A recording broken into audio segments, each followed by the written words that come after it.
it was WrestleMania week, so there have been tons of WWE names out doing press and giving interviews to various outlets.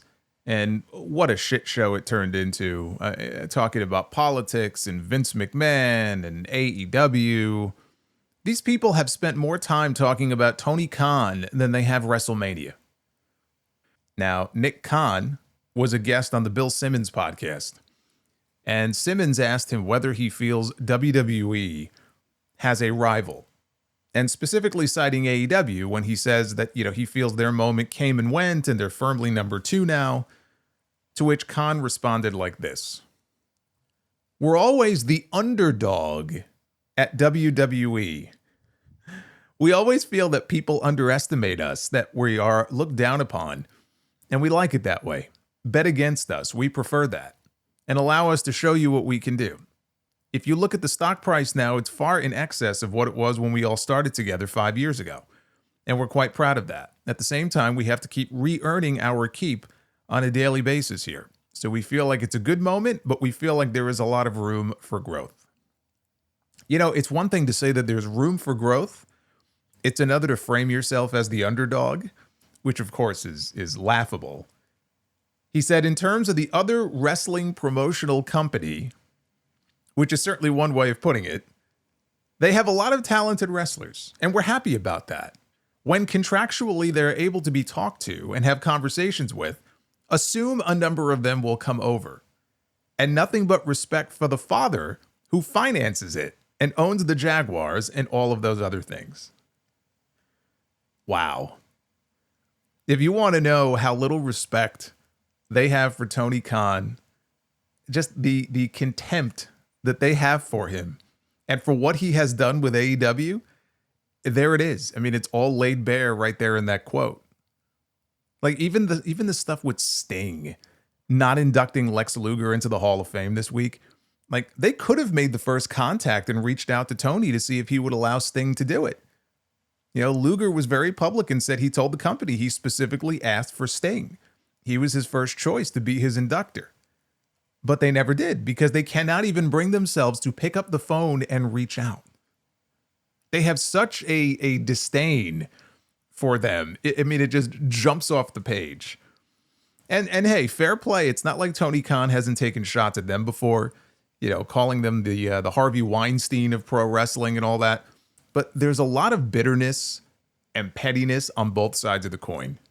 Him saying he respects the father who finances it implies that he has no respect for the son, who is only using daddy's money, as if Tony was just laying on the couch eating Cheetos and watching reruns of Beavis and Butthead when he got the idea to start AEW. I mean, this is right out of the Vince McMahon playbook.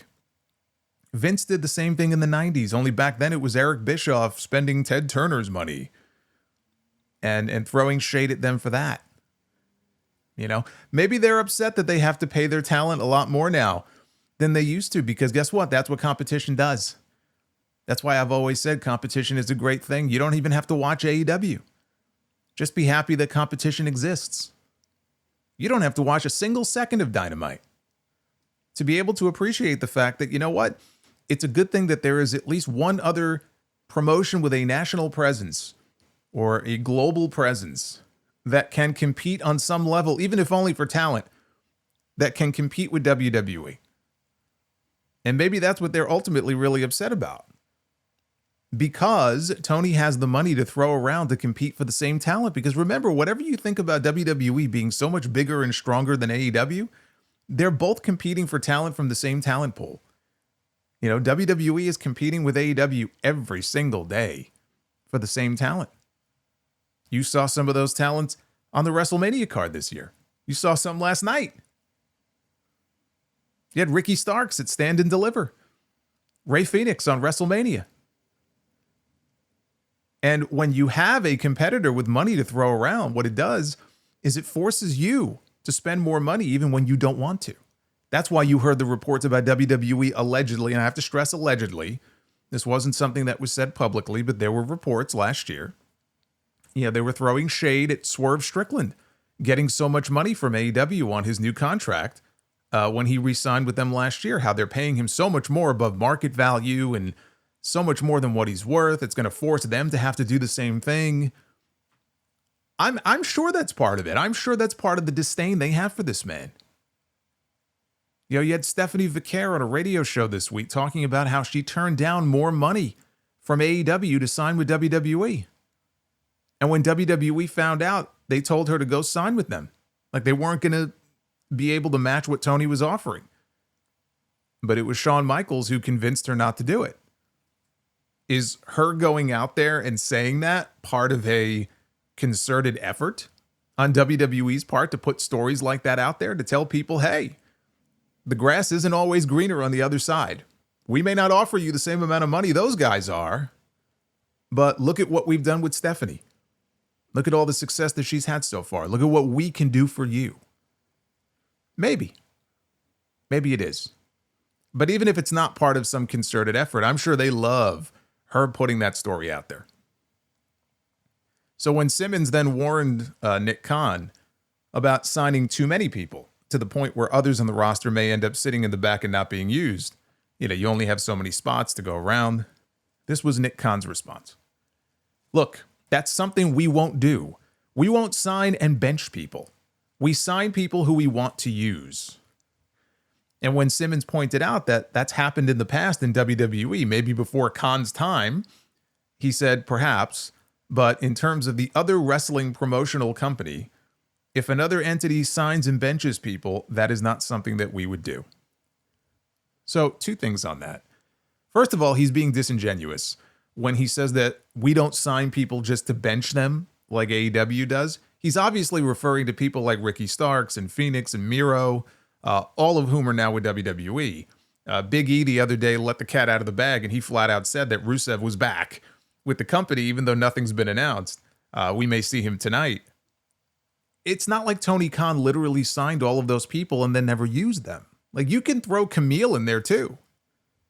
All of them were used at one time or another, but then, yes, they ended up on the bench and they were never heard from again. The Camille thing is still something I don't understand.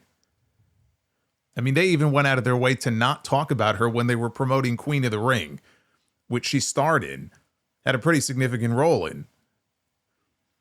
But they used her for a few months and then they took her off TV. Ricky Starks, he won the FTW title. He won the Owen Hart tournament. He even got a win over CM Punk, who just headlined WrestleMania last night. He was one half of their tag team champions.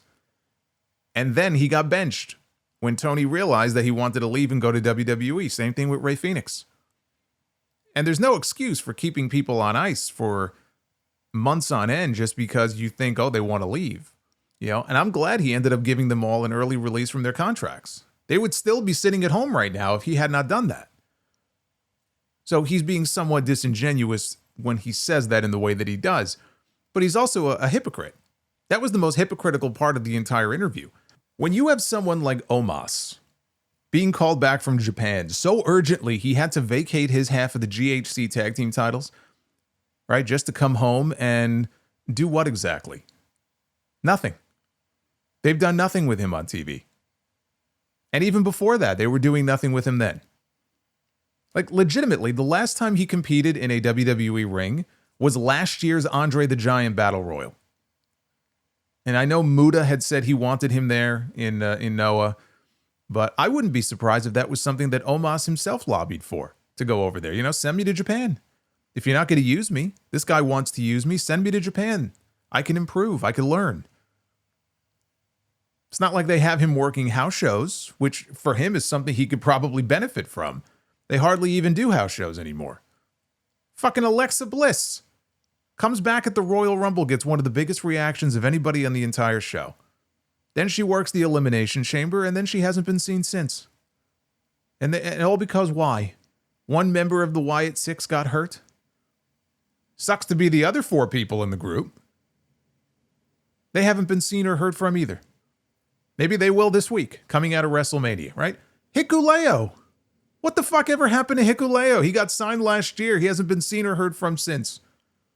Did he get lost on his way to the PC? Did he get kidnapped in the NXT parking lot and nobody bothered to send a search party to find him? I saw Sean Ross Sapp. He had a great idea. These wrestlers need to start working with their agents to get inactivity clauses included in their contracts. I think that's a great idea. I don't know what the language would have to be on that, but I think that's something that should be explored in both companies. At least in AEW, though, you do have the ability to get yourself booked on the indies, so you can still work somewhere. If let's say Tony isn't using you, you could still technically work somewhere else. In WWE, that's very rare. But I think that's a great idea. Honestly, that should be explored with both companies. It is interesting, though, how things have flipped from 4 or 5 years ago when people were fleeing WWE to come to AEW. And now it's the reverse. And as was the case with AEW, if WWE is not careful, they're going to sign so many people that they will have no choice but to make roster cuts. I think that's exactly what's going to end up happening, possibly as soon as post-WrestleMania. I mean, they do cuts periodically anyway, but you're going to see a wave of them if this keeps up. And then you had Triple H, Mr. Hall of Fame, being interviewed by Peter Rosenberg and going off on fans who criticized the product. I always love this. He also talked about websites that leak surprises and how they ruin it for everybody else. See, that I can understand. But he specifically popped off on websites and on podcasts like this one, and people who consider themselves critics. He wishes he could tell all of the critics to fuck off with being a critic and just be a fan.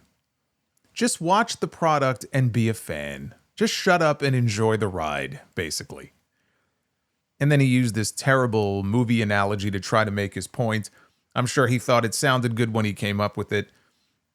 Sounds to me like someone isn't getting the glowing praise that he got last year for the WrestleMania build, and it's gotten under his skin. Because I didn't hear this out of his mouth last year. Only now, after he's been taking it on the chin for the build to this year's show. He sounded awfully defensive this week. There are critics, and then there are so-called critics who deal in bad faith. Okay, you have those two. I think you have way more of those with AEW than you do the WWE product, because for all the things that I could criticize AEW for, and I have, there are people who will literally shit on the product no matter what, like without even watching it. It's just very bizarro behavior. So I just find that to be pathetic. But there's nothing wrong with being a critic. Like, just speaking for myself, I'm not someone who's critical for the sake of being critical. I will criticize something when it deserves to be criticized, and I will praise it when it deserves praise. I don't come on these shows and feel obligated to criticize something.